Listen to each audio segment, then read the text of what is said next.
आज हम लोग पढ़ेंगे डिफरेंशिएशन ऑफ पैरामेट्रिक इक्वेशंस या फंक्शंस, प्राचलिक समीकरणों या फलनों का अवकलन।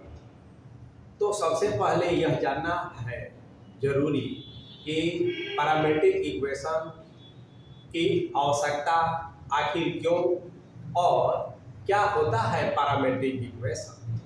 देखिए, व्यवहार जगत में भी जब हम किसी दो असमान वस्तुओं की तुलना करते हैं, जैसे रुई और लोहा, तो इसका तुलना नहीं किया जा सकता है हाथी और घोड़ा, तो यह अतुलनीय है। लेकिन अगर इसको किसी तीसरे वेरिएबल चर में बदल दिया जाए, जैसे अगर हम यहाँ कहें रुई, यहाँ कहें लोहा, अब इसकी तुलना करनी है, तो इसको अगर वजन में हम बदल दें तो हम तुलना अब कर सकते हैं। यदि आपसे पूछा जाए कि 5 केजी रुई और 5 केजी लोहा दोनों में कौन भारी है, तो आप क्या जवाब देंगे? यदि 5 केजी रुई और 3 केजी लोहा, यदि 3 केजी रुई और 5 केजी लोहा, तो ऐसे केवल पूछा जाए कि रुई भारी कि लोहा भारी, तो इस प्रश्न का उत्तर नहीं दिया जा सकता है। तो रुई एक वेरिएबल हुआ, लोहा दूसरा वेरिएबल हुआ, दोनों का कंपैरिजन करना है और कंपैरिजन हो नहीं सकता है क्योंकि रुई रुई है, लोहा लोहा है, तो इसको किसी तीसरे वेरिएबल वजन में या मूल्य में, प्राइस में हम बदल देते हैं और तब तुलना किया जा सकता है। यही बात जो व्यवहार जगत की बातें हैं वही न गणित है। तो गणित में भी वही बात होती है कि जैसे मान लिया जाए कि कोई दो वेरिएबल है और वो लाइक टर्म नहीं है, तो उसका हम तुलना नहीं कर सकते हैं, कंपेयर नहीं कर सकते हैं। लेकिन स्टडी के लिए कंपेयर करना जरूरी है। जैसे फॉर एग्जाम्पल मान लीजिए कि हम एक इक्वेशन लेते हैं x² + y² = a²। आप जानते हैं कि यह एक सर्कल वृत्त का इक्वेशन है, समीकरण। यहाँ x और y दो वेरिएबल है, x और y की तुलना नहीं है। हाँ, एक रिलेशन दिया है कि इसका रिलेशन यह है, लेकिन आप कंपेयर नहीं कर सकते। अब इसको ऐसे देखा जाए, इसको हम एक नंबर मान लेते हैं। यदि हम x = a cos थीटा ले लें और y = a sin थीटा ले लें, देखिए x को भी थीटा के टर्म्स में, तो यहाँ x और y दो वेरिएबल हुआ, इसको किसी तीसरे वेरिएबल थीटा या t या साई कोई भी सिंबल दे सकते हैं। तो यदि इसको हम थीटा के टर्म्स में x को भी एक्सप्रेस करें, y को भी एक्सप्रेस करें, तो इसको नंबर 2 कहते हैं। अब देखिए, क्या यह 2 1 को सेटिस्फाई कर रहा है, चेक करते हैं। तो इसका LHS लेते हैं, अगर 1 का x² + y², x को माने हैं a cos थीटा का होल स्क्वायर और यहाँ हो गया a sin थीटा का whole square, a square common हुआ और ये हो गया हमारा sin स्क्वायर थीटा यानी a² यानी कि RHS। तो यहाँ हम देख रहे हैं कि इक्वेशन 2 सटिस्फाई इक्वेशन 1।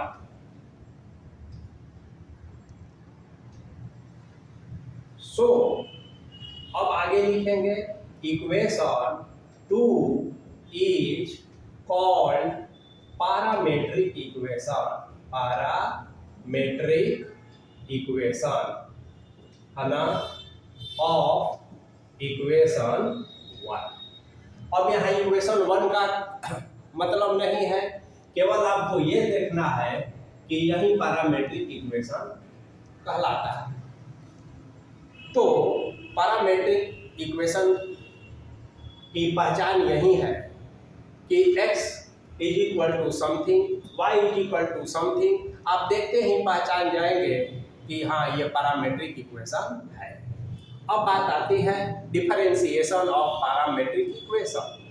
तो देखिए यहाँ यह भी ध्यान देना है, ये जो थीटा है, टी है, साई है, वजन है, प्राइस है, तो ये सब जो है पैरामीटर कहलाते हैं।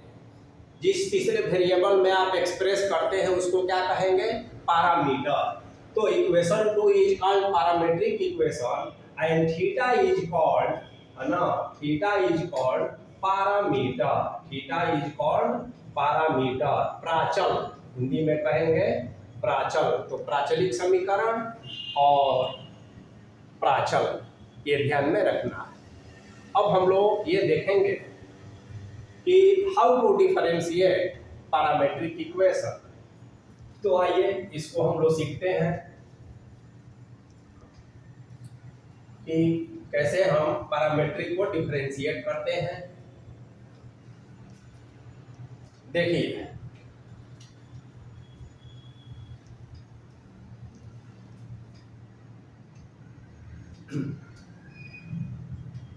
find ddxy if x is equal to a cos theta, कुछ भी ले सकते हैं, and y is equal to a sin theta.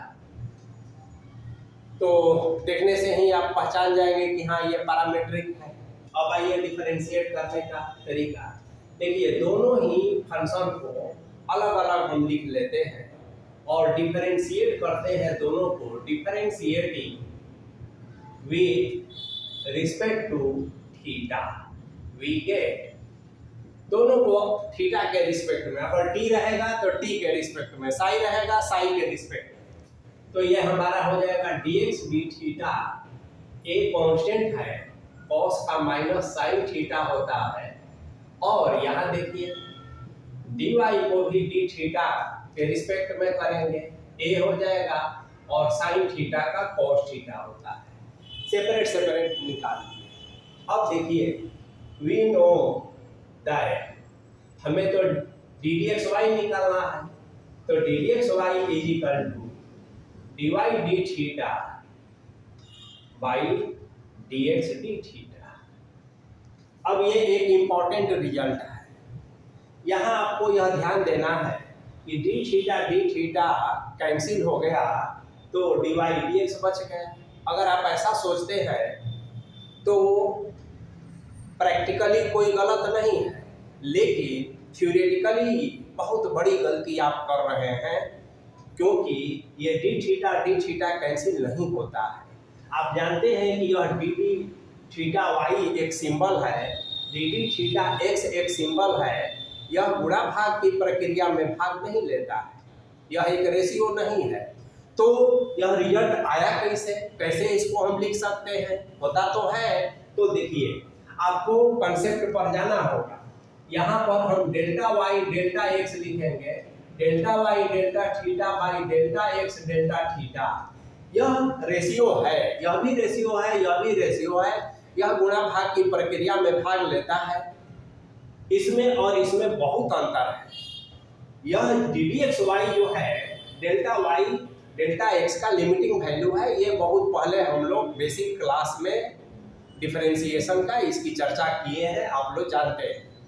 अब यहाँ लिमिटिंग वैल्यू जब आप रखते हैं ना, तो देखिए यहाँ हम लिखते हैं limit delta x tend to 0, यहाँ लिखते हैं limit delta theta tend to 0, यहाँ लेते हैं limit delta theta tend to 0। अब देखिए थीटा जो है डिपेंड करता है, एक्स डिपेंड करता है थीटा पर, तो एक्स में जो आप चेंज कर रहे हैं तो थीटा में भी होगा, वाई में कर रहे हैं थीटा में भी होगा।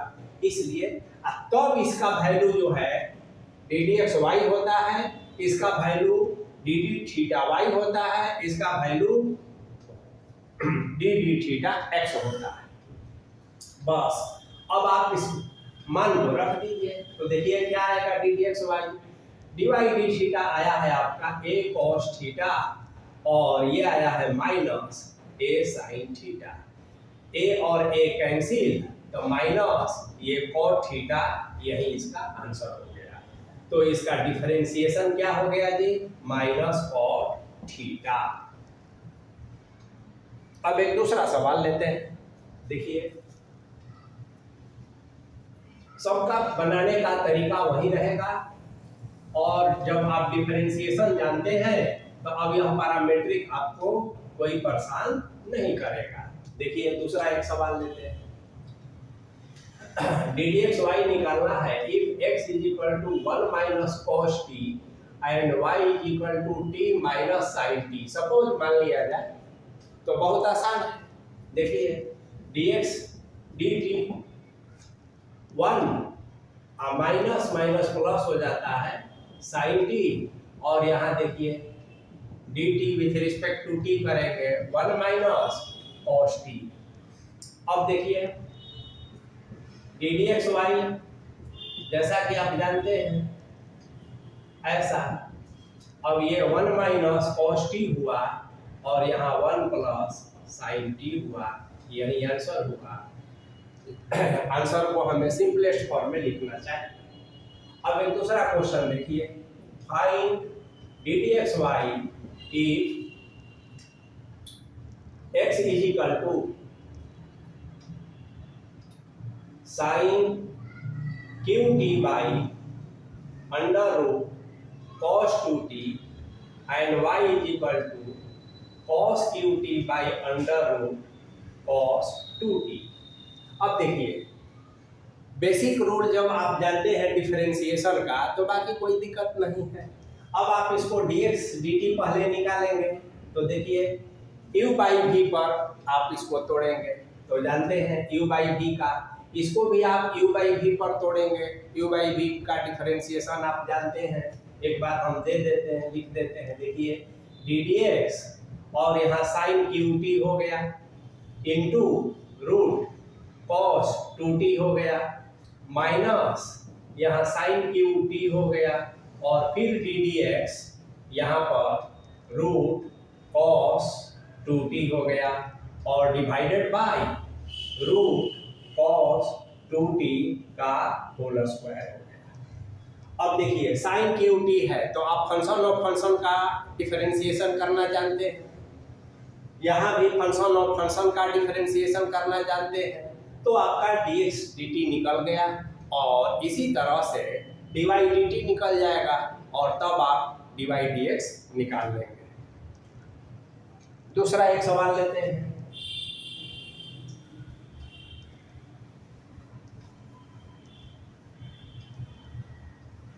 तो यदि डिफरेंशिएशन आपको पता है तो फिर इसमें कोई दिक्कत नहीं है। अब देखिए एक सवाल लेते हैं, if x is equal to a cos theta plus log tan theta by 2 and y is equal to a sin theta, find ddxy at theta is equal to pi by 3।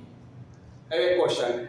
अब देखिए theta is equal to pi by 3, इसकी चिंता नहीं करेंगे, पहले हम D d x Y निकालेंगे। तो आइए देखा जाए, आप d x d theta with respect to theta differentiate करेंगे तो ए तो कांस्टेंट है, कॉस थीटा का माइनस साइन थीटा हो जाएगा और यह जो है function of function chain rule याद कीजिए, तो लॉग का होता है 1 by tan theta by 2, tan theta का होता है sec square theta by 2, theta by 2 का होता है 1 बाई 2 और इसको ब्रैकेट में ऐसा बंद कर देंगे, ठीक है। और उसी तरह से डी वाई डी थीटा, ये तो आसान है, ए और कॉस थीटा हो गया। अब थोड़ा सा इसे हम सिंप्लीफाई करते हैं, ए को ए कहिए और देखिए ध्यान से माइनस साइन थीटा है तो इसको हम 2 sine theta by 2 into cos theta by 2 ऐसा लिख सकते हैं, प्लस देखिए cos theta by 2 by sine theta by 2 इसको ऐसा लिख सकते हैं और सेक स्क्वायर को हम 1 by cos square theta by 2 लिख सकते हैं और ये 1 बाई 2 को ऐसा ही रख दिए और इसको बंद कर दें। आगे फिर देखिए ए है, ये -2 sine theta by 2 into cos theta by 2 को ऐसे ही रखिए ये 1/2 हो गया। अब ध्यान दीजिए, ये cos थीटा और इस cos थीटा से कैंसिल हो गया, तो नीचे बचा आपका sin θ/2 इंटू cos θ/2 ऐसा बचा, और इसको बंद कर दें। अब देखिए, जो sin थीटा को आप एक्सपेंड किए हैं और ये दोनों सेम रिजल्ट आया है। अब एलसीएम लेंगे तो थोड़ा कॉम्प्लिकेशन बढ़ जाएगा, तो sin थीटा को हम sin थीटा भी रख सकते हैं और इसको भी sin थीटा बना सकते हैं। अगर न्यूमरेटर में अगर ये कुछ आ जाता तो कॉमन हम निकाल लेते, इसीलिए इसको हम एक्सपेंड कर दिए। तो हम फिर से ऐसा लिख सकते हैं कि माइनस साइन थीटा प्लस 1 इसको फिर हम साइन थीटा कह सकते हैं। अब देखिए ध्यान से, ये है, एलसीएम हो गया साइन थीटा, और ये हो जाएगा minus sine square theta plus 1। अब आगे देखिए, ए हो गया और 1 minus sine square theta cos square theta होता है, और ये बाई साइन थीटा होता है। तो ये हमारा dx d थीटा निकल गया। अब हमें क्या चाहिए? d dx y चाहिए। तो आप जानते हैं d थीटा और by dx d theta, dy d theta a cos theta आया है, बाई ये आया a cos स्क्वायर थीटा, और बाई साइन थीटा, तो साइन थीटा को ऊपर लेते चले जाएंगे, a और a कैंसिल, एक cos cos से कैंसिल, तो क्या बचा? tan theta. तो यानी कि dy dx जो है कितना आया हमारा? tan theta. अब क्वेश्चन पूछता है कि at theta is equal to π/3, तो लिखेंगे आप dy d थीटा dx, और थीटा इज इक्वल टू π/3, तो tan और थीटा के जगह पर π/3 रख दीजिए। π/3 माने 60 डिग्री, और 60 डिग्री का मान आप जानते हैं √3 होता है, तो यही आपका आंसर हो गया। तो इस तरह से आप क्वेश्चन को बनाएंगे। अब देखिए, एक और क्वेश्चन देखते हैं। कभी कभी आपको प्रूफ करने के लिए, शो करने के लिए दे दिया जाता है, तो भी उसका भी तरीका वही है, उसमें कोई नई बात नहीं है। तो देखिए कैसे उसको हम लोग करते हैं। एक और क्वेश्चन बताते हैं। देखिए, if x is equal to √a⁴ sin inverse t, y is equal to √a cos inverse t, so that ddxy is equal to -y/x। Parametric है और शो करना है, तरीका वही रहेगा। देखिए, dx dt को आएंगे, with respect to t differentiate करेंगे। अब ये फंक्शन और फंक्शन का डिफरेंशिएशन आप जानते हैं, इसको कई मेथड से आप बना सकते हैं। पहला तो स्क्वायर कर दीजिए तो रूट हट जाएगा, वैसे भी बन जाएगा, और डायरेक्ट आप चेन रूल का यूज करेंगे तो देखिए क्या होगा, 1/2 √a का पावर साइन इनवर्स t, ये जैसे का √x का आप जानते हैं 1/2 √x होता है। अब आइए a to the power sine inverse x, constant to the power variable, तो a to the power x का आप जानते हैं, a to the power x का a to the power x a होता है, तो 2 to the power sine inverse t, और साथ में क्या होता है? log 2 बेस e होता है। 2 का पावर है, सॉरी a का पावर है, तो a यहां हो जाएगा, तो a to the power x।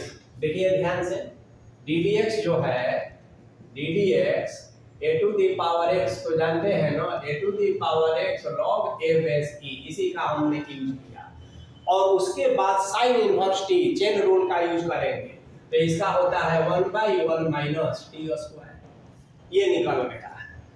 अब देखिए dy dt, अब यहाँ cos है तो थोड़ा सा अंदर पड़ेगा, इसको तो जैसे था वैसे रख दीजिए, उसी नियम से cos इनवर्स t कह दीजिए, ये 2 का पावर, सॉरी 2 का पावर नहीं, a का पावर है, तो a का पावर यहाँ cos इनवर्स t हो गया और log a बेस e हो गया और cos इनवर्स का होता है 1 माइनस टी स्क्वायर।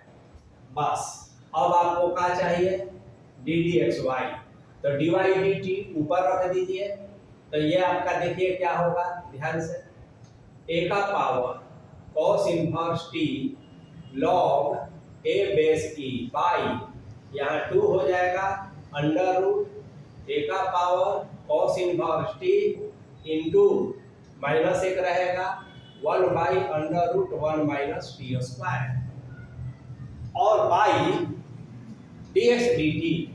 अब देखिए dx dt में अब नीचे वाला जो है ऊपर चला जाएगा, 2 under root a sine inverse t into under root 1 minus t square by, और ऊपर वाला नीचे आ जाएगा, तो क्या होगा, a का power sine inverse t into log a base e, ऐसा। अब इसमें क्या करेंगे, सो देखिए ये और ये कैंसिल हो गया, फिर देखिए ये और ये कैंसिल हो गया, ये 2 कैंसिल हो गया, तो क्या बचा, ध्यान से देखिए, यहाँ बचा root a sine inverse t जिसे आप x लिख सकते हैं, और यहाँ पर a cos इनवर्स t है, तो यदि इसको स्क्वायर कर दिया जाए, इसको स्क्वायर कर दिया जाए, देखिए ऐसा कर देते हैं, a cos इनवर्स t को हम a cos inverse t root में कह के स्क्वायर कर सकते हैं ना, कोई अंतर नहीं पड़ा, और ये तो x है ही, इतना बराबर x होता है, आइए बाई इतना बराबर क्या होता है, a cos इनवर्स t बराबर y तो दिया ही दिया है, और एक बच गया a साइन इनवर्स t, तो हम ऐसा अगर लिख दें रूट में a साइन इनवर्स t का होल स्क्वायर, तो कोई फर्क नहीं पड़ा। अब आगे आइए, ये रूट का स्क्वायर, इसको हम y मानते हैं, y दिया हुआ है, तो y स्क्वायर इंटू एक्स हो गया, माइनस रहेगा, ये y है और ये x है, तो x स्क्वायर हो गया। अब इसमें कुछ कैंसिल होगा, एक y इस y से कैंसिल, एक x इस y से कैंसिल, तो माइनस y बाई एक्स, और ये हो गया ट्रू। तो इस तरह से पैरामेट्रिक इक्वेशंस के कम से कम 15-20 प्रॉब्लम आप सॉल्व करेंगे तो इस पर आपकी पकड़ बनेगी। नेक्स्ट क्लास में हायर ऑर्डर डिफरेंशिएशन के बारे में हम लोग पढ़ेंगे और साथ ही differentiation of a function with respect to another function.